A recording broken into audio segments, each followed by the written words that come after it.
Hi everyone! So glad you're here. I am going to be talking about the books that I read in December of 2025.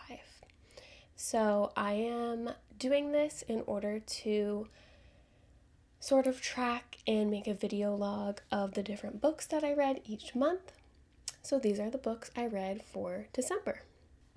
Just a disclaimer, don't really use a 5-star rating system. I sort of just go through and talk about the different books that I've read and my thoughts about them, a little bit about what the stories included. So if you're wanting some recs or wanting to hear my thoughts on some books, come join me. All right, so I read 6 books in December. One of them sort of carried over from November, which was like a spooky book, but the rest of them were sort of all over the place. The first book that I read was Blood Over Bright Haven by M.L. Wang. So this book is a fantasy book, and it's sort of like dark academia, if you're into that. This book follows a main character who is the first in this world to like become a woman in the ministry that she's working in, and she's worked really hard, and once she gets there she sort of realizes that things aren't what she thought they were, and that there's a lot of things going on behind the scenes that are really not okay. So she teams up with somebody, and the two of them are sort of trying to take down like the whole society from within.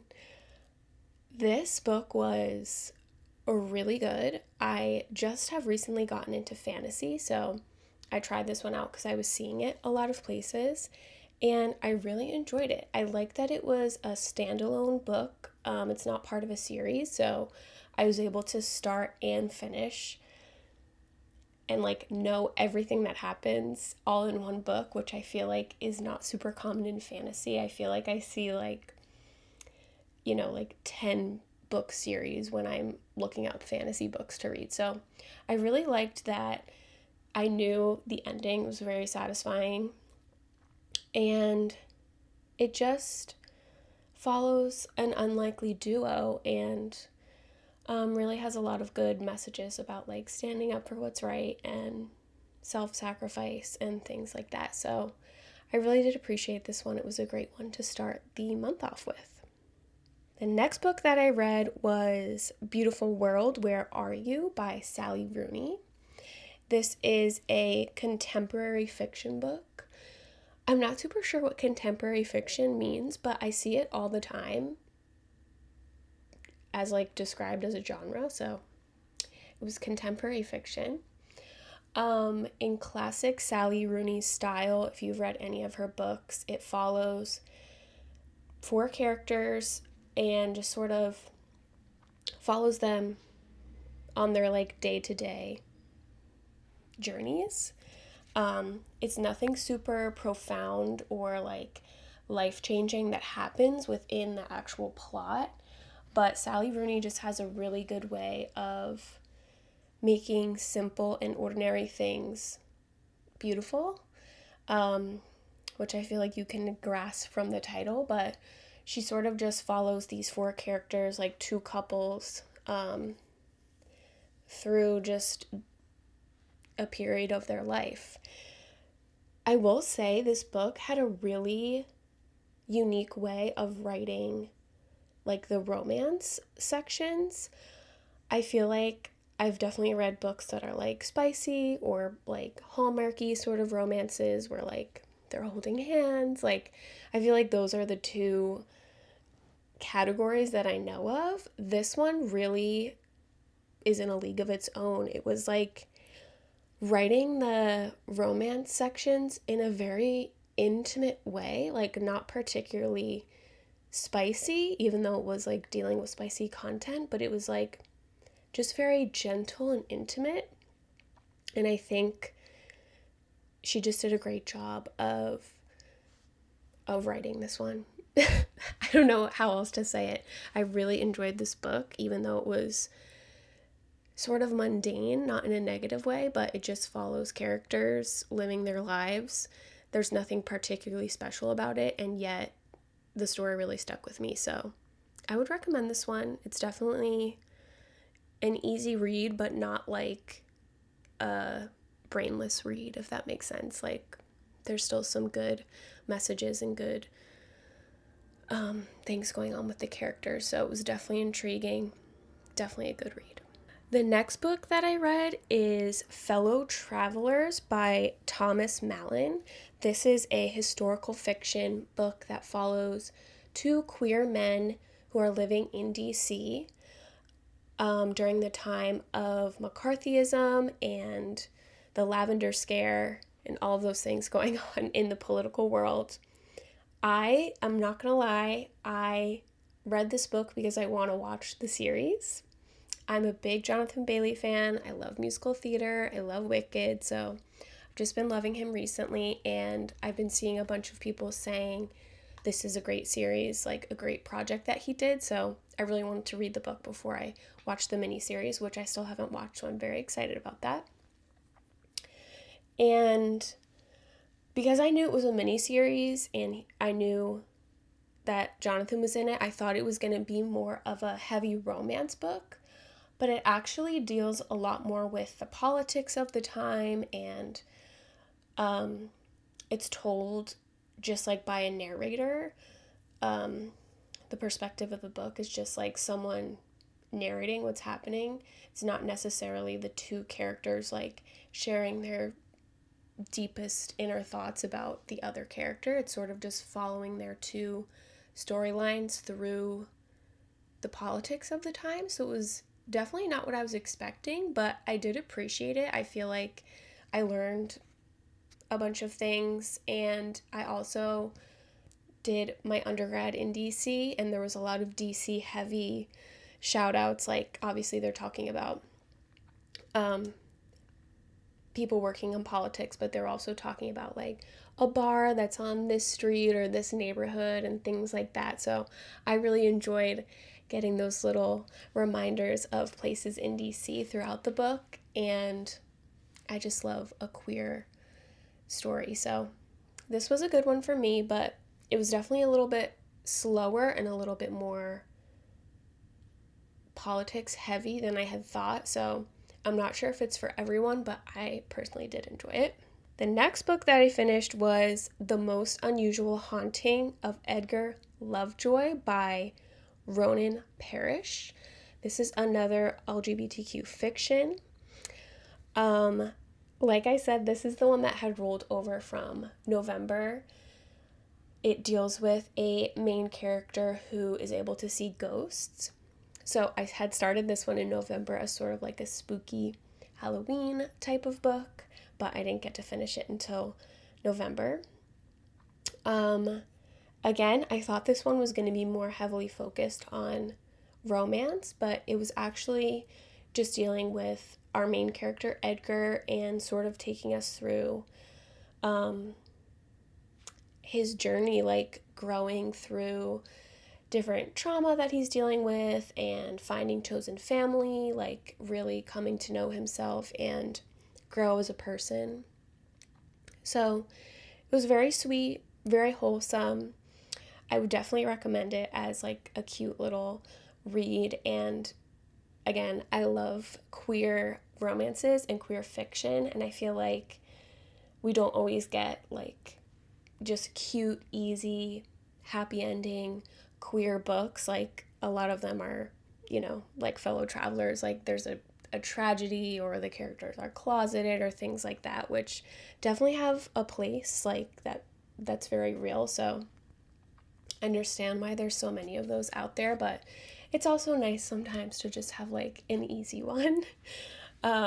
So this was definitely that, and my partner had actually recommended this author to me. He loves this author, so I picked up this book and really enjoyed it. I can see why it got my husband back into reading because it was just sweet and cute.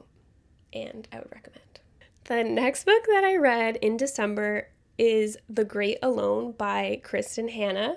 This is definitely not a sweet and cute, easy read. It's a historical fiction, like most of, if not all of, Kristen Hanna's books are. I have read her books before and absolutely loved them. I'm the type of person who loves to consume sad media. I don't know how to describe that differently, but I love sad songs. I love sad movies. So Kristen Hanna is right up my alley. I just feel like her writing moves me. The stories are just wild, and because they're historical fiction, I also am just so intrigued that I'm learning more about something that I didn't previously know about. So this was great. I will say, big trigger warning for different things, but mainly domestic abuse was a huge theme in this book, so I would not recommend it to anybody who does not have the capacity to be reading about that. But it follows a main character and her parents who live up in Alaska during after the Vietnam War, I believe. So it was really not populated at all, and it was very much you're making your way on your own frontier type of living. And obviously the conditions in Alaska are just very harsh. So there was a lot of tragedy, a lot of wild things happen.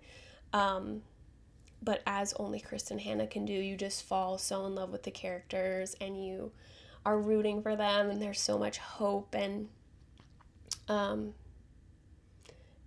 will say this one definitely had a different ending than other Kristen Hanna books I feel have. So I really appreciated it for that. And it was just really moving. All of her books just really stay with me because the storylines are just so unbelievable. So I loved this one. I always love her stuff. And then the last book that I read was Atmosphere by Taylor Jenkins Reid.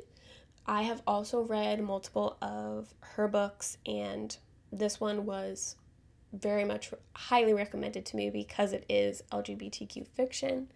As I said, a genre that I love. So a lot of people were putting this one on my radar that I should read it. And I loved it, of course. It follows two characters who both work for NASA, in the early days of women being allowed to be a part of NASA, and their journeys just trying to become astronauts and wanting to get to space. So, again, I feel like this was the theme of December, is historical fiction with a little bit of romance. I just feel like I was learning a lot about that time period and what people were going through, what was happening with NASA, and also it just had a lovely romance embedded with the two main women in their story, which was just wonderful and sad, and sad in a good way, because I love sad sad books. And closeted relationships are definitely one of those things that is sad to read about, when it's characters in love but they can't do anything about it, sort of thing. This one also, as I was reading it, I was Googling, is this based on a true story? Is this based on Sally Ride? I was really digging deep into trying to figure out if this was real, just because I was hoping for myself that these two women had existed, or that was based on two queer women who were astronauts at NASA. But apparently it is not. It is just, historical fiction. The pieces of history are added into the fictional story, but I was really hoping that this one was based on a true story. But Again, I love this one. Really, I had a great month of reading. There was no books that I didn't enjoy, so that's always great. Um, I feel like as I'm going through them, I'm seeing there were definitely like similar themes of like historical fiction, sad, and romancy books, except for the one random fantasy, except for that one was also sad and dark. So I guess that was my theme of December. I hope you enjoyed hearing about all the books that I read, and I can't wait to keep reading with you. Bye.